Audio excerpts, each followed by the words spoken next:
살아가는 인생길에서 좋은 일만 일어나면 얼마나 좋겠습니까? 항상 고공행진, 손 대는 것마다, 내놓는 것마다, 하는 것마다 다 대박 나면 얼마나 좋겠어요. 저도 우리 성도들 새벽에 기도할 때 주신 기도대로 한 방의 은혜, 대박의 은혜, 역전의 은혜 놓고 기도하고 있습니다. 아멘 하신 분만 나시기를 축원합니다.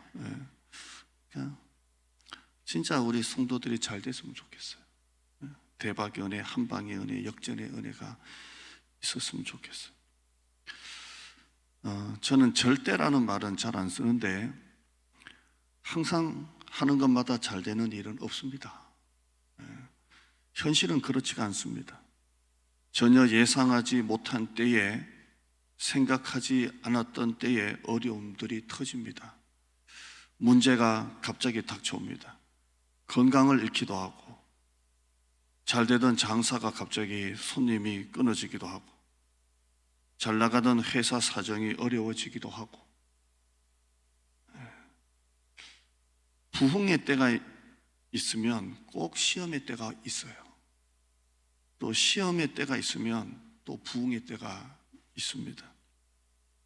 저는 교회가 한참 이렇게 부흥이 막 올 때는 시험도 생각합니다. 왜? 항상 어려움은 같이 오니까. 또 교회가 어려울 때가 있으면 또 항상 부흥의 때를 생각합니다. 왜냐하면 항상 어려움이 오면 또 축복이 있고, 축복이 있으면 또 고난도 오니까 항상 이것을 같이 생각합니다. 여러분, 또 위기가 오면 기회라고 생각하시고, 기회가 오면 위기도 올 거라고 생각하셔야 됩니다. 그래야 이걸 다 대비할 수가 있는 겁니다. 인생의 진리는 절대 내 마음대로, 내 뜻대로 되지 않는다는 겁니다. 인생은 절대 땅 짚고 헤엄치는 것은 없습니다. 저 사람이 지금 저 자리에 앉기까지, 저 자리에 오르기까지 절대 그냥 되는 건 없습니다. 수많은 위기와 고난과 어려움을 극복하고 그 자리에 있는 겁니다. 저도 지금 30년을 이 현장에서 있는데, 이 30년이 있으니까 지금 이렇게 있는 겁니다. 절대 그냥 그 자리에 올라가는 사람은 아무도 없습니다. 인생의 기근은 우리가 이 세상에 사는 한 결코 피할 수 없습니다. 고난, 질병, 부도, 자녀 문제, 수많은 어려움이 우리에게 찾아옵니다. 오늘 아브라함 이야기를 하면서 좀 이 이야기를 하려고 합니다. 인생의 기근을 만나고 고난을 만났을 때 어떻게 되는지. 올해 초에 제가 아브라함 설교 10주 했는데 그 10주 마지막 설교가 오늘 본문이었습니다. 그런데 오늘은 좀 다르게, 그때는 기근이 왔을 때이고, 오늘 설교는 기근이 와도 죽지 않는다라는 설교입니다. 한번 따라 하실까요? 기근이 와도 망하지 않는다. 절대 우리는 기근이 와도 죽지 않는다라는 이야기를 하려고 합니다. 오늘은 믿음의 조상이라고 불리는 아브라함 이야기입니다. 이 아브라함에게도 어처구니 없는 사건이 발생하죠. 첫째는 기근을 만난 아브라함입니다. 기근을 만난 아브라함. 한번 10절 보실까요? 10절 한번 보시죠. 같이 읽어요. 시작. 그 땅에 기근이 들었으므로 아브라함이 애굽에 거류하려고 그리로 내려갔으니 이는 그 땅에 기근이 심하였습니다. 아브라함이, 우리가 이미 지난번 제가 10번째 설교에 들었지만 가나안 땅에 들어갔습니다. 이건 하나님이 약속하신 땅이에요. 하나님이 가라고 하신 땅이에요. 근데 그 땅에 들어간 지 얼마 안 돼서 기근이 듭니다. 아주 심한 기근이 들죠. 아브라함은 하나님의 약속만을 믿고 갈대아 우르에서 이 가나안 땅까지 왔습니다. 근데 그 땅에 마침 기근이 왔습니다. 10절 끝에 보시면 보통 기근이 아니라 그러죠. 10절 끝에 보면 이는 그 땅에 기근이 심하였다라고 되어 있습니다. 보통 기근이 아니라 바짝 타들어가는 그런 기근인 것 같습니다. 보통 기근이 아닙니다. 이 땅은 아브라함이 가고 싶어서 또 가려고 해서 온 땅이 아닙니다. 하나님이 강권적으로 밀어붙인 땅입니다. 가라, 가라. 하나님이 가라고 하셔서 갈 바를 알지 못하고 하나님이 가라고 하셔서 온 땅입니다. 그러면 가나안 땅에 오면 물이 철철 넘치고 과실이 넘쳐나는 그런 풍요로운 땅을 기대했을 겁니다. 야, 잘 된다, 잘 된다. 그러나 지금 이 모습은 아브라함이 기대한 가나안 땅이 아닙니다. 이 가나안 드림이라 그러죠. 아메리칸 드림인 것처럼 가나안 드림을 꿈꾸고 왔어요. 하나님이 가라고 했으니까 가면 우리는 더 잘 살 것이다, 더 잘 될 것이다, 우리는 일어날 것이다. 가나안 드림을 꿈꾸고 왔는데 전혀 다른 상황이 펼쳐집니다. 이 기근이 듭니다. 이건 아브라함이 스스로 장사를 잘해서 사업을 잘해서 될 일이 아닙니다. 그 땅 전체가 기근이 온 겁니다. 아브라함은 하나님이 가라고 하신 땅이 맞나? 아니면 내가 잘못 들었나? 하나님이 잘못 지시하셨나? 왜 하나님이 나를 이곳으로 보내셨을까?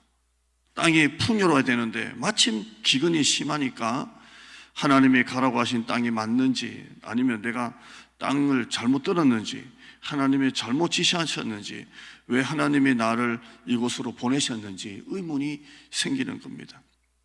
제가 그때도 이 이야기 들었지만 이전을 놓고 기도할 때 얼마나 기도를 많이 했겠습니까? 저는 우리 교회 설립한 목사도 아니고 역사가 43년 된 교회에서 기도할 때 이 이전이라는 게 보통 힘든 게 아닌 걸 압니다. 교회도 다 걸어야 되고 제 목회도 다 걸어야 되는 겁니다.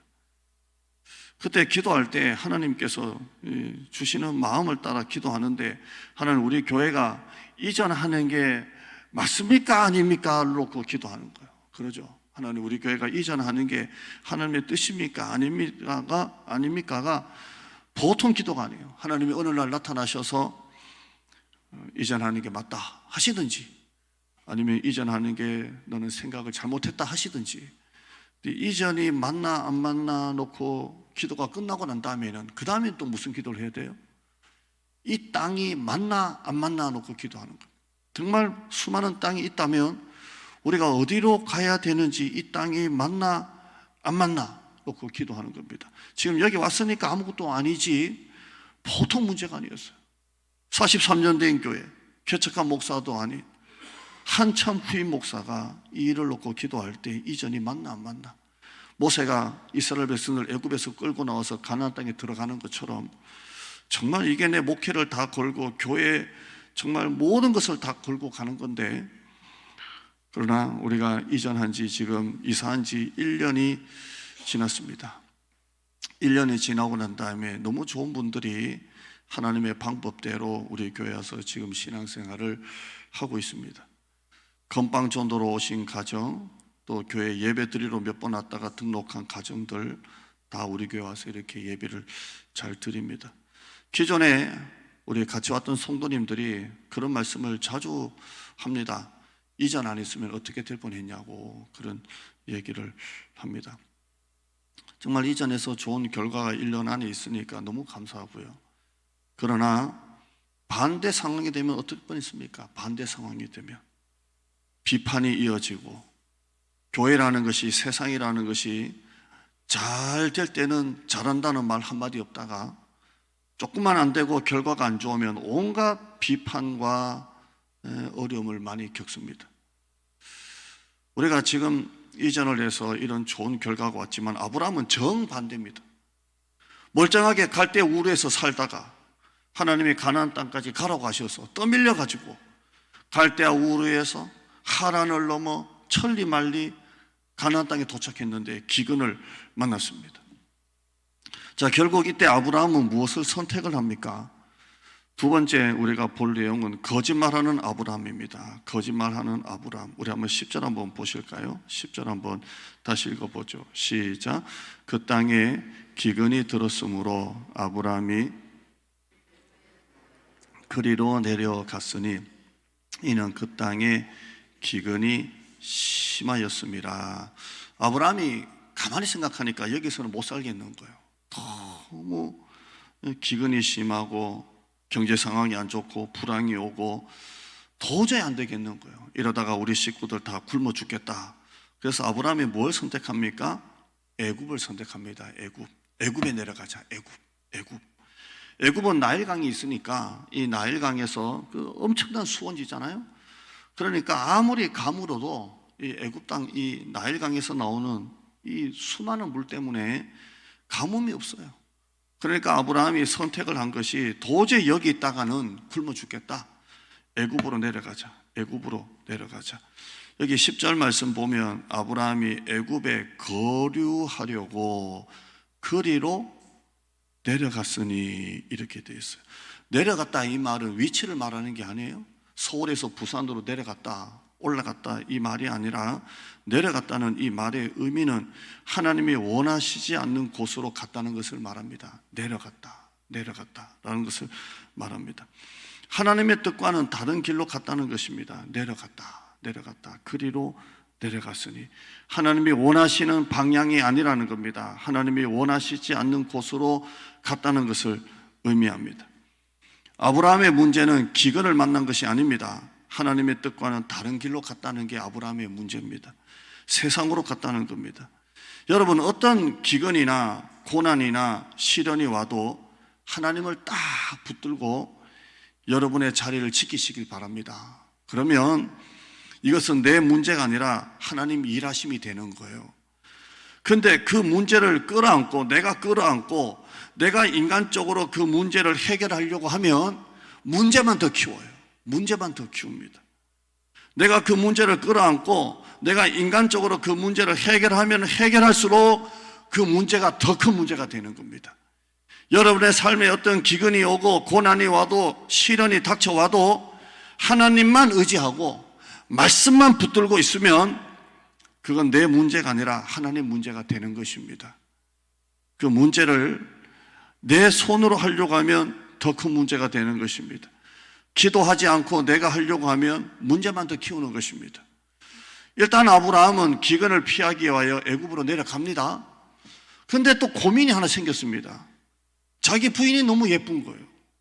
자기가 생각할 때만 예쁜 게 아니라 남이 볼 때도 예뻐요. 따라합시다. 여자는 그 다음은 얘기 안 할래요. 또 예쁜가 봐요. 그래서 아브라함은 애굽으로 내려가면서 이 자기 부인 이 사라의 문제로 겁이 납니다. 너무 예뻐서 혹시나 자기를 죽이고 자기 아내를 빼앗아 가지 않을까 하는 두려움이 생긴 것입니다. 11절입니다. 11절. 일단 이제 애굽으로 내려갑니다. 짐 보따리 싸고 이제 내려갑니다. 모든 낙타에 말에다가 짐을 싣고 이제 이사합니다. 이민이죠. 11절 한번 읽어봐요. 시작. 그가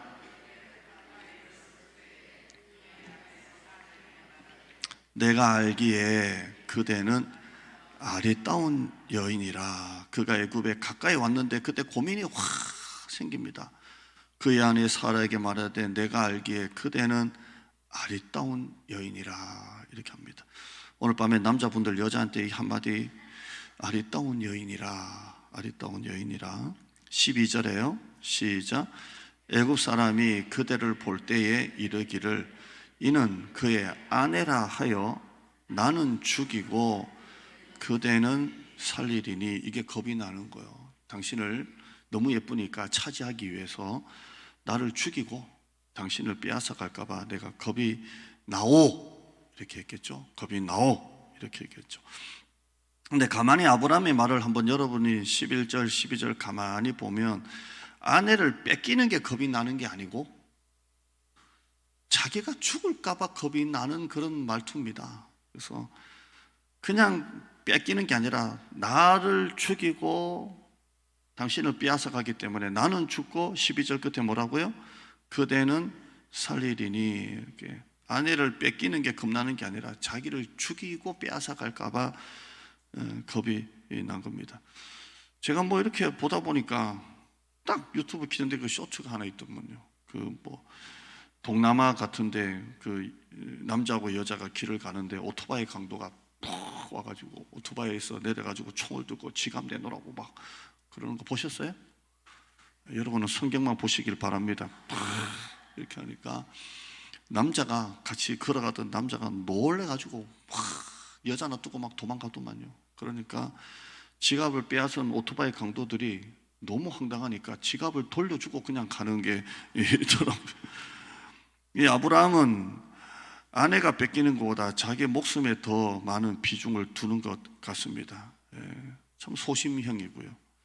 아브라함이 결국 그렇게 해서 생각해낸 게 뭡니까? 자기 아내 사라를 아내라고 하지 않고 누이라고 속이는 것을 둘이 짭니다. 여보, 아내라고 하면 나를 죽일 거니까 그냥 동생이라고 합시다. 나는 오빠고 당신은 누이고, 그러면 당신 또 안 뺏길 거고, 아니면 길이라고 생각을 합니다. 이것도 여러분 가만히 생각하면 사라가 뺏기느냐 안 뺏기느냐 문제가 아니라, 누이라고 하면 당신을 데리고 가더라도 나는 놔두지 않겠냐, 이런 마음이 그 속에 있지 않을까요? 아브라함은 또다시 인간적인 방법으로 이 문제를 해결하려고 합니다. 사실 족보상으로 보면 이 사라가 아브라함의 이복 누이이기는 합니다. 그 족보를 쭉 들여다보면. 그러나 엄연한 부부입니다. 부부죠. 거짓말은 거짓말입니다. 한번 아브라함이 인간적인 방법을 쓰니까 그 문제를 또 해결하기 위해서 또 인간적인 방법을 씁니다. 한번 인간적인 방법을 쓰다 보면 또 인간적인 방법을 쓰게 되고, 또 이 문제를 해결하게 되면 또 그 문제를 해결하려고 또 인간적인 방법을 쓰게 됩니다. 거짓말 한번 하게 되면 이 거짓말을 듣기 위해서 거짓말 몇 개 하는 줄 아세요? 내가 하는 말이 아니라 학자가 하는 말이, 한 개의 거짓말을 덮으려면 30개 거짓말을 해야 이 거짓말이 덮어진답니다. 이 거짓말 어떻게 또 제가 어릴 때 저희 아버님 지갑에서 100원을 훔쳐가지고 이 거짓말 덮으려고 한 20개나 한 것 같습니다. 너 가져가서 봤어? 아닌데요. 이렇게. 한 번 인간적인 방법을 쓰면 계속 인간적인 방법을 쓰게 되는 것입니다. 지금 아브라함 모습 한번 보세요. 자기 딴에는 애굽이 살 길이라고 해서 내려갔고, 또 아내라고 하지 못하고 누이라고 속이려고 할 때 얼마나 밤잠을 못 자고 생각을 했겠습니까? 아니, 사라가 내 부인이 너무 예쁜데 이거 어떡하지? 밤에 잠을 못 자고 도착할 쯤 돼서부터 어떡하지? 그러면 방법이 없을까? 다시 올라가야 되나 하다가 결국 이 잔머리로 굴리면서 생각해낸 게, 그래, 내 마누라에게 동생이라고 하면 되겠구나, 이렇게 한 겁니다. 결국 안 해도 될 거짓말 때문에 사라를 뺏깁니다. 안 해도 될 거짓말 때문에 사라를 뺏깁니다. 여러분, 하나님의 백성은 잔머리가 절대 통하지가 않습니다. 머리를 굴려서 한두 번 통한다고 해서 세 번째 통할 것이라고 했다가는 큰 코를 다칩니다.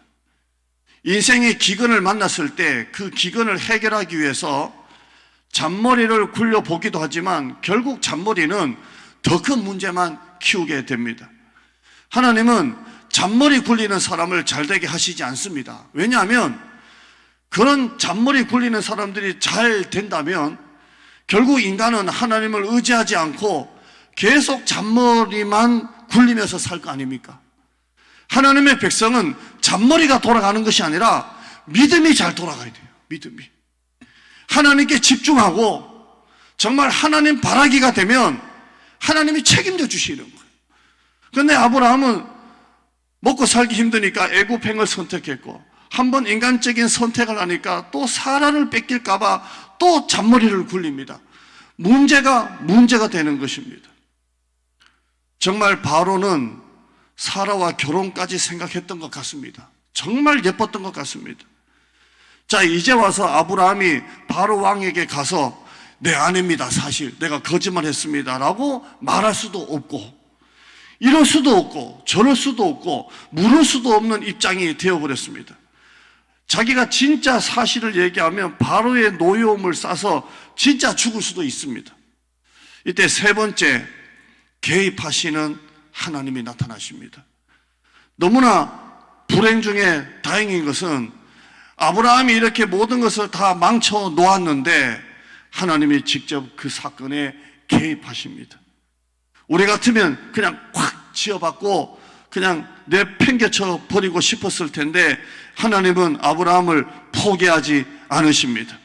하나님은 한번 택하신 백성을 절대 포기하지 않으십니다. 하나님은 위기에 빠진 아브라함을 건지시기 위해서 하나님이 개입을 하시는데 어떻게 개입을 하시냐면 17절입니다. 17절 한번 읽어보죠. 시작. 여호와께서 아브라함의 아내 사례의 일로 바로와 그 집에 큰 재앙을 내리신지라.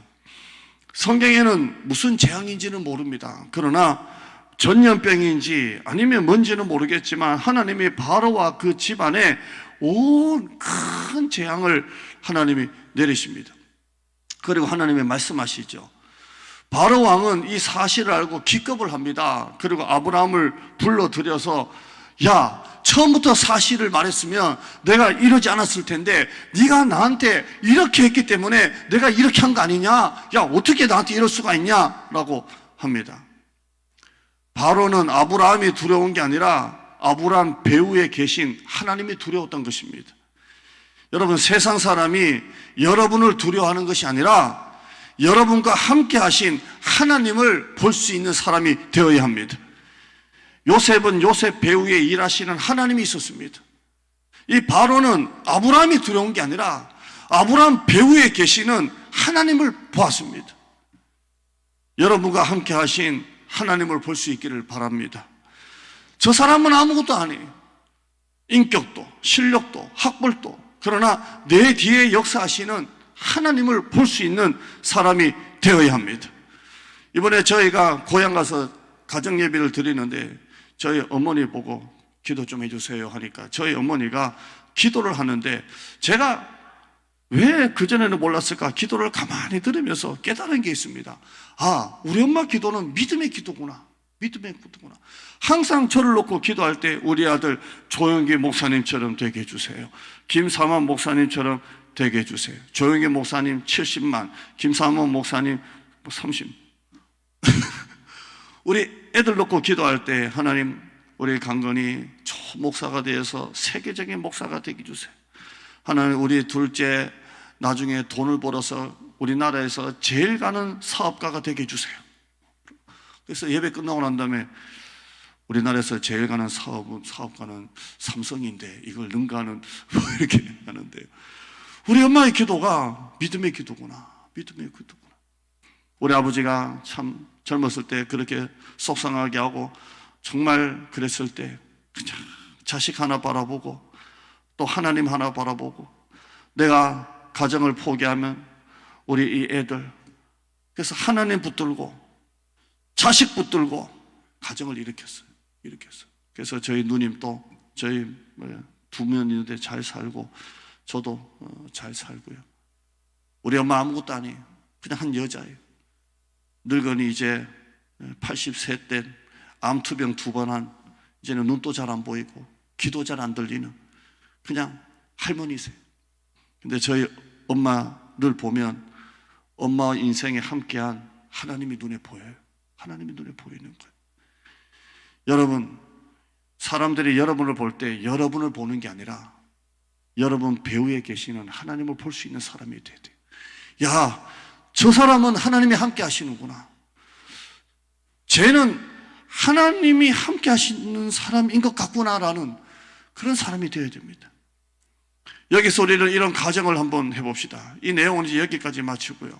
만약에 가나안 땅에 기근이 왔을 때 진짜 굶어 죽을 때 쌀 한 톨 없을 때 땅바닥이 쫙쫙 갈라지고 진짜 농사가 하나도 안 될 때 그때 만약에 아브라함이 만약에 믿음을 지키고 하나님이 약속하신 땅이야. 나는 절대 다른 데 가지 않을 거야. 나는 이 자리에서 하나님이 약속하신 땅이니까 하나님을 기다릴 거야. 말씀을 붙잡고 하나님만 붙잡았다면 어떤 일이 생겼을까요? 우리는 지금 아브라함이 애굽에 내려갔던 이야기, 또 자기 아내를 하지 못하고 누이라 했던 이야기를 이미 들었습니다. 그런데 반대로 만약에 아브라함이 내려가지 않고 어떤 기근이 와도 어떤 시련이 와도 그 자리를 굳게 지키고 하나님의 말씀을 붙잡고 있었다면 굶어 죽었을까요? 여러분이나 저나 이 답은 압니다.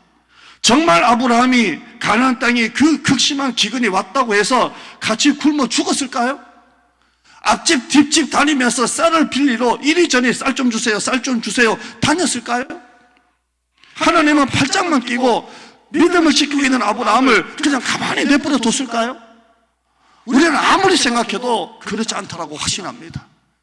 우리는 하나님이 지켜주시는 사람입니다. 아멘. 여러분의 사업이, 여러분의 인생에 어떤 어려움이 와도 하나님은 팔짱만 끼고 그래 한번 해봐라 하시는 하나님이 아니라는 겁니다. 전수복 권사님 제자훈련 하는데요, 권사님 두 딸 우리가 알듯이, 우리가 기도했듯이 암으로 다 수술을 했는데요, 권사님이 제자훈련하면서 그 얘기예요. 하나님이 우리 가정을 리모델링 하신다고. 여러분, 누가 이런 고백을 합니까? 누가 이런 고백을 할 수 있습니까? 하나님은 팔짱만 끼고 구경만 하시는 하나님이십니까?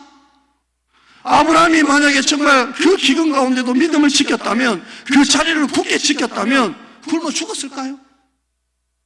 엘리야에게 까마귀를 보내서 먹이신 하나님이십니다. 허벌판 광야에서 200만 명이나 되는 이스라엘 백성들 아침마다 만나를 내려주신 분이 하나님이십니다. 오병이어의 하나님이십니다. 그 하나님은 아브라함을 분명히 지켜주셨을 것입니다. 저도 목회하면서 정말 어려움을 많이 겪고, 남들은 뭐 잘했다 잘됐다 하지만 정말 인간적으로 수많은 정말 어려움을 겪을 때, 만약에 제가 포기하고 그래 내가 나가는 게 맞지, 뭐 그만두면 되지, 뭐 여기밖에 없나 했다면 저는 정말 이 자리가 없습니다. 강대상을 쇠사슬로 꽁꽁 묶는 마음으로 묶고, 이번에 못 보시는 권사님이 그 얘기 하더라고요. 목사님이 자주 그 얘기 했는데 너무 잘 됐어요.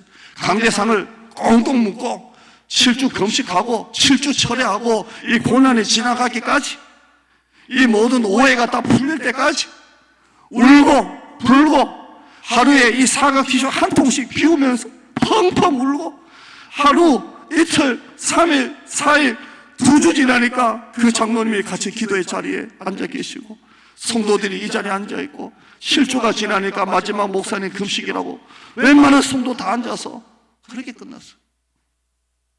여러분, 인생의 기근이 왔습니까? 가볍게 움직이지 마세요.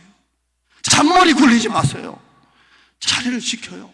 아무리 이 자리가 힘들고 어려워도 하나님이 잘못 보내신 거 아닌가, 내가 잘못 들은 거 아닌가, 한번 인간적인 방법 쓰니까 또 되풀이하는 거 보십시오. 우리에게 인생의 기근이 왔다면 내려가지 마시고 올라가시기를 축원합니다. 내려가는 것은 하나님의 뜻과는 반대 방향이고, 올라가는 것은 하나님의 뜻에 올라가는 것입니다. 성전에 올라가세요. 새벽기도 올라가세요. 철야에 올라가세요. 성경 펴기 위해서 올라가세요. 하나님의 얼굴 구하기 위해서 올라가시기를 축원합니다. 세상이 아무리 불경기가 해도 하나님은 하나님의 기업을 지켜주십니다. 아멘. 제가 수요일마다 하박국 설교를 하고 있는데 7번째 했습니다. 지난 수요일 날은 제목이 말씀대로만 살아야 한다라는 것이 제목이었습니다. 한번 따라 하실까요? 말씀대로만 살아야 한다. 제가 설교 잠깐만 했던 설교 한번 말씀드릴게요. 우리가 영적으로 눈이 멀어지면 세상의 구닥다리들을 끌어안고 삽니다. 구닥다리 같은 거. 취미활동, 어디 투자할 데 없나? 어디 세일하는 데 없나? 정치 이야기하고, 교회에서 모이면 어디 커피 맛집 이야기하고, 어디가 좋다, 어디 세일한다, 어디 학원 잘한다, 어디 투자하면 된다. 우리가 영적으로 눈이 멀면 세상의 구닥다리를 자꾸 끌어안고 살아가요. 그러나 여러분, 하나님이 때가 되었다라고 말씀하실 때 그 말씀을 듣는 순간 포기할 것은 포기하시고 버릴 것은 버리시기를 바랍니다. 바울이 배를 타고 가다가 풍랑을 만날 때 배에 탄 사람들이 다 버렸잖아요. 다 버렸어요. 여러분, 기근을 만났을 때, 인생의 시련을 만났을 때 영혼 하나 건지겠다는 마음으로 다른 것은 다 포기하세요. 다른 것은 다 내려놔요. 내가 물질은 잃어도, 건강은 잃어도 내가 영혼은 내가 하나 건지겠다, 믿음은 내가 건지겠다는 마음으로 내려놓으세요. 다 내려놔요. 아무리 아까워도 버려야 될 정말 목숨 하나 건지시고 영혼 하나 건지시고 나머지는 다 내려놓으세요. 다 내려놔요. 마태복음 16장 26절에 사람이 만일 온 천하를 얻고도 제 목숨을 잃으면 무엇이 유익하리요? 사람이 무엇을 주고 제 목숨과 바꾸겠느냐? 여기에다가 여러분 영혼을 집어넣어요. 사람이 만일 온 천하를 얻고도 세상에 없을 것 없이 다 갖추고 살아도 온 천하를 얻고도 명예 뭐 다 얻어도 자기 영혼을 잃으면 무엇이 유익하리요? 사람이 무엇을 주고 제 영혼을 바꾸겠느냐라고 말씀하십니다.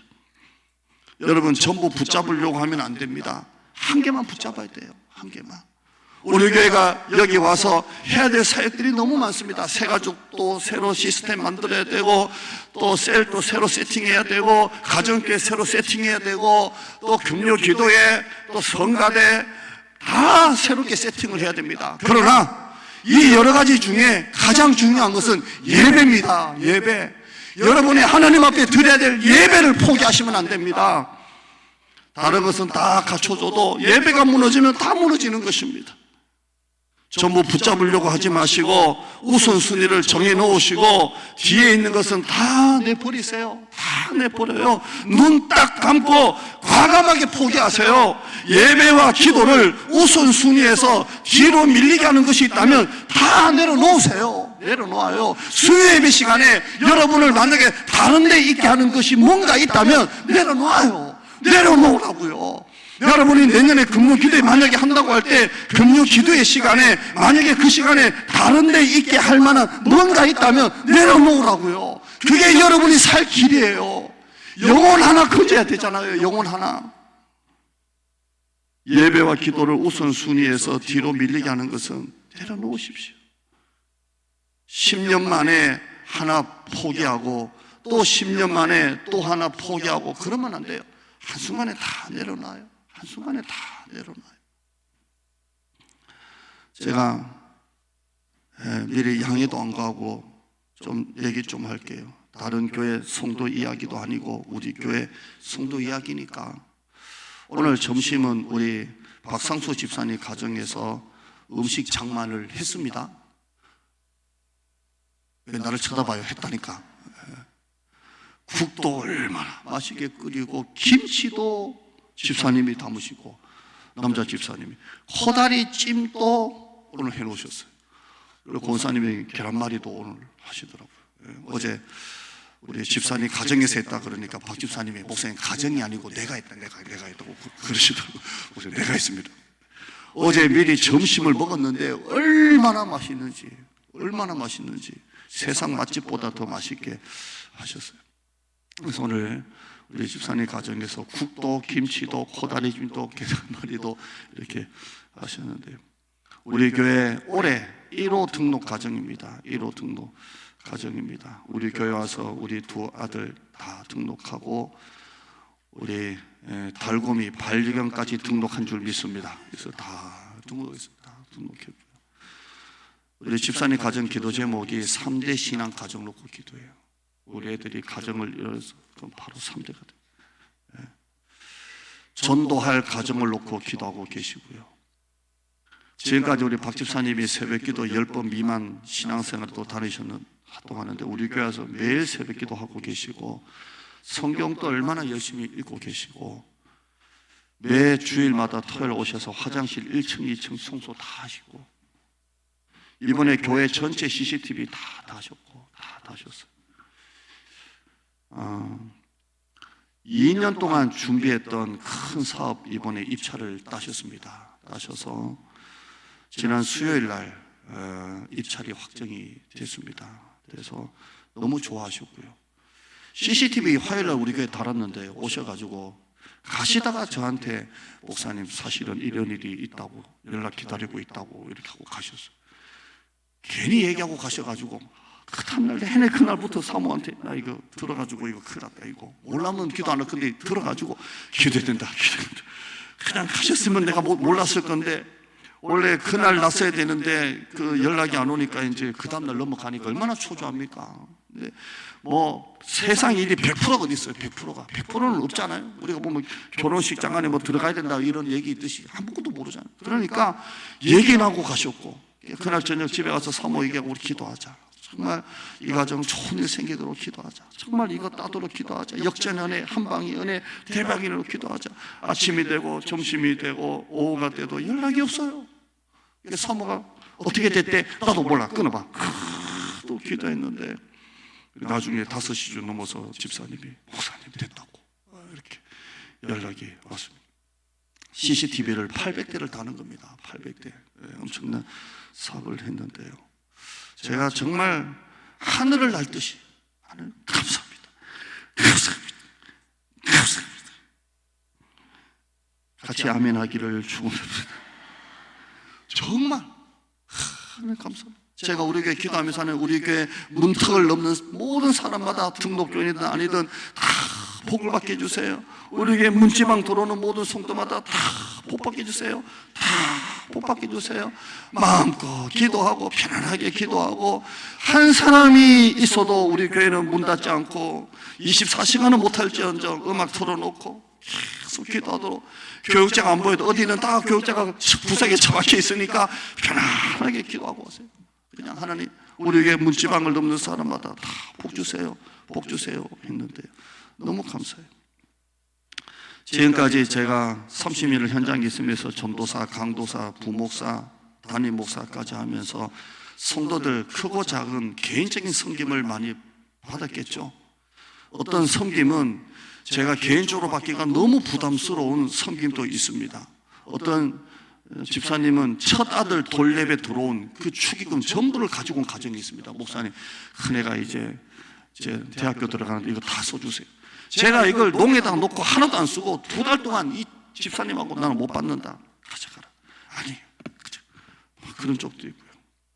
제가 참 물질의 크고 작음을 떠나서 개인적으로 받기가 너무 부담스러운 섬김을 받은 적도 있습니다. 성기순례든 차도 제가 섬김을 받은 적이 있고요. 이걸 돌려주기 위해서 얼마나 애를 쓰고 못 받는다. 아니다.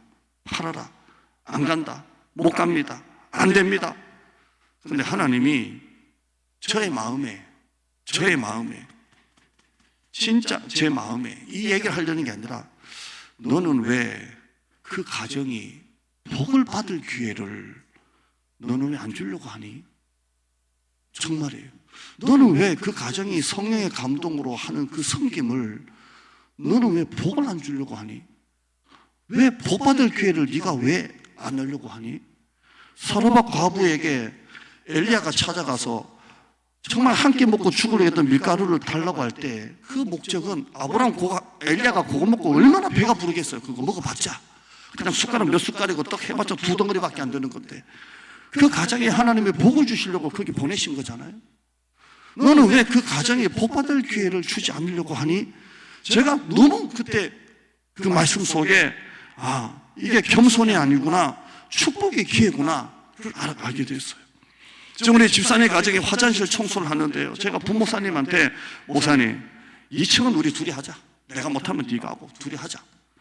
그래서 매주마다 1층, 2층이 너무 많잖아요. 사실 얼마나 또 열심히 그렇게 했는데 이것도 하나님이 주시는 말씀이 야 네가 그거 하면 이 가정 복 받을 기회가 없잖아. 저는 봉천동에서 한 2년 반을 제가 청소했잖아요. 부목사님하고 우리 다른 분들은 다 다른 데 청소하니까 이거 뭐 아무것도 아니잖아요. 그런데도 하나님 주시는 마음이 너는 왜 복 받을 기회를 주지 않으려고 하니? 그러더라고요. 여러분, 우리가 진짜 하나님이, 제가 수요일날 설교할 때 하나님이 나를 보시고 내가 막 울면서 막 기도하면 하나님이 쩔쩔매는 사람이 좀 됐으면 좋겠어요. 얘는 내가 아니면 안 될 애구나. 얘는 내가 도와주지 않으면 안 될 애구나. 이 가정은 내가 복주지 않으면 안 될 가정이구나. 얘는 나밖에 없구나. 얘는 나만 찾는구나. 라는 가정이 좀 됐으면 좋겠어요. 아멘. 진짜 그런 가정이 좀 됐으면 좋겠어요. 얘는 나 아니어도 딴 데가 많구나. 내가 안 도와줘도 뭐 다른 데가 많은 친구구나 라는 게 아니라 얘는 나밖에 없구나. 길을 쓰고 예배 드리는구나. 길을 쓰고 기도하는구나. 길을 쓰고 하는구나. 그래서 하나님 보실 때 얘는 나밖에 없구나. 내가 안 도와주면 안 되겠구나. 좀 그런 사람이 됐으면 좋겠어. 우리 윤민호 집사님 지난주 오셔서 식사하면서 그러더라고요. 목사님은 기도에 진심일 것 같다 해서 제가 한참 웃었더니 요즘에 그런 목사님이 철없다고 그러시는데, 나는 진심인지 아닌지는 모르겠어요. 그러나 나는 하나님 있어요. 나는 하나님 못 쓰면 목회 못해요. 나는 아무것도 안 해요. 짝대기가 어떻게, 이 연필이 어떻게 혼자 서 있어요? 잡아줘야 있지. 아무것도 아니잖아요, 이거. 나는 그래서 하나님 앞에 기도하는 사람이고, 목사님 설교는 형용사를 안 쓰고 명사, 동사, 해라, 하지 마라, 설교가 분명해서 좋다 그러시더라고요. 뭐 신앙생활이 뭐 더 있습니까? 중간이 뭐 있습니까? 그냥 해라, 하지 마라, 올인, 그밖에 더 있습니까?